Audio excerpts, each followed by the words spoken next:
Bismillahirrahmanirrahim. Assalamualaikum warahmatullahi wabarakatuh. Pada kesempatan hari ini kita akan membahas mengenai materi filsafat anarkisme pendidikan. Perkembangan zaman dapat mengubah banyak hal, termasuk makna atau arti sebuah kata. Anarkisme menjadi makna yang bergeser dari makna sesungguhnya. Anarkisme oleh beberapa masyarakat dipandang sebagai sebuah aksi yang mengarah pada pengrusakan, kekerasan, dan kekacauan. Tampilannya secara cepat membentuk sebuah stigma, dan akhir-akhir ini dalam beberapa tahun belakangan anarkisme muncul di tanah air. Terutama kita dapat melihatnya ketika May Day atau Hari Buruh dengan ciri khas bendera berlambang huruf A dan pakaian didominasi warna hitam. Kemunculannya ada di beberapa kota besar di Indonesia. Baiklah, kita akan membahas materi filsafat anarkisme pendidikan. Sebelumnya kita akan membahas terlebih dulu apa itu anarkisme secara umum. Lalu kemudian kita turunkan menjadi anarkisme pendidikan. Anarkisme memiliki dasar kata anarkos atau anarchein, berarti tanpa pemerintahan atau pengelolaan dan koordinasi tanpa hubungan pemerintah dan diperintah. Anarkisme atau dieja anarkisme adalah sebuah pandangan politik yang menganjurkan masyarakat untuk dapat mengatur diri sendiri tanpa adanya aturan dari negara. Anarkisme berpegangan pada konsep bahwa negara menjadi tidak diinginkan atau tidak perlu karena berbahaya. Negara adalah otoritas yang memiliki kemampuan dan kekuatan untuk menguasai dan mengendalikan, sehingga individu atau kelompok tertentu yang tidak memiliki kekuatan atau kemampuan itu akan sangat dirugikan.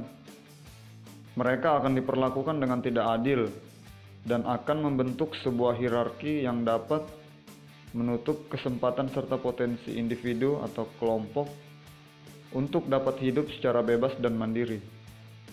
Bahkan dalam pandangan yang lebih ekstrim, segala bentuk ketidakadilan boleh dihadapi dengan cara-cara yang keras, seperti perlawanan mental, fisik, penyerangan dan pengrusakan kepada pemerintah dan pihak yang berkuasa. Namun di seberang pemikiran anarkisme yang lain, ada pemikir anarkis, yaitu Alexander Berkman, mengatakan bahwa anarkisme bukan sebuah ledakan atau kekacauan, bukan perampokan dan pembunuhan, bukan pula sebuah perang di antara yang sedikit melawan semua, bukan kembali kepada kehidupan yang barbarisme atau kondisi liar manusia. Anarkisme adalah kebalikan dari itu semua. Anarkisme, Anda harus bebas, bahwa tidak ada seorang pun boleh memperbudak Anda, menjadikan Anda, merampok Anda, ataupun memaksa Anda. Itu berarti bahwa Anda harus bebas untuk melakukan apa yang Anda mau. Memiliki kesempatan untuk memilih jenis kehidupan yang Anda mau serta hidup di dalamnya tanpa ada yang mengganggu. Memiliki persamaan hak, serta hidup dalam perdamaian dan harmoni seperti saudara. Berarti tidak ada perang, kekerasan, monopoli, kemiskinan, penindasan sehingga dapat menikmati kesempatan hidup bersama-sama dalam kesetaraan. Lalu kita masuk ke materi selanjutnya, yakni anarkisme pendidikan.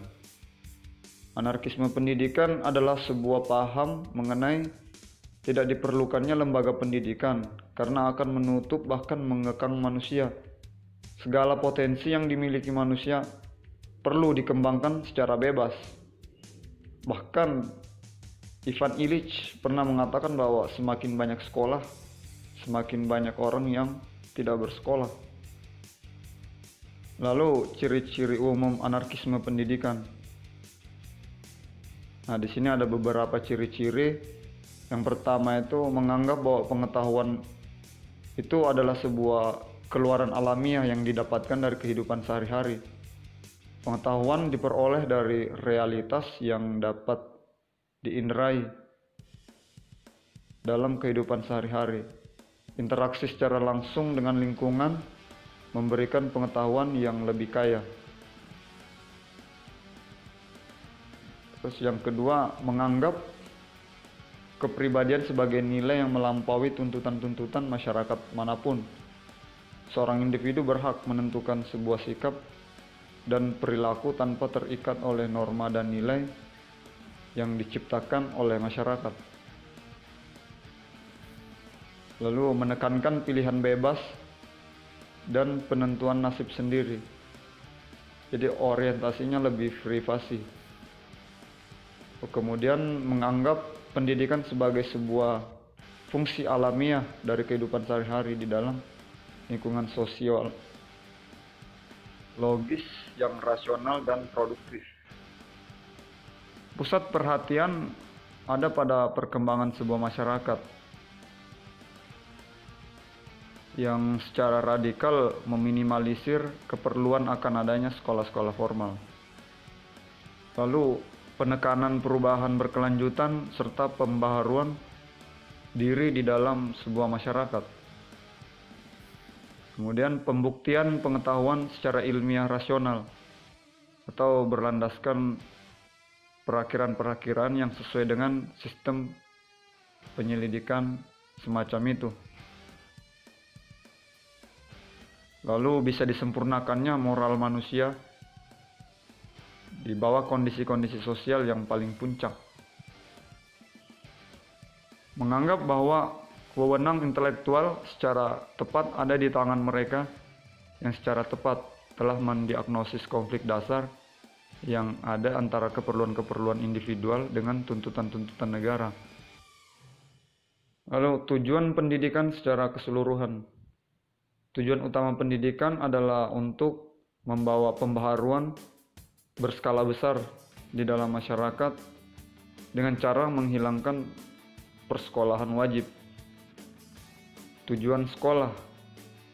Sistem persekolahan formal yang ada sekarang harus dihapuskan sepenuhnya dan digantikan dengan pola belajar sukarela yang dapat mengarahkan diri sendiri.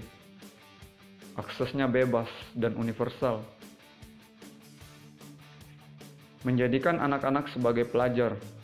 Anak-anak cenderung menjadi baik, yakni menginginkan tindakan yang efektif dan tercerahkan ketika anak-anak itu diasuh dalam sebuah masyarakat yang baik, yakni yang rasional dan berkemanusiaan.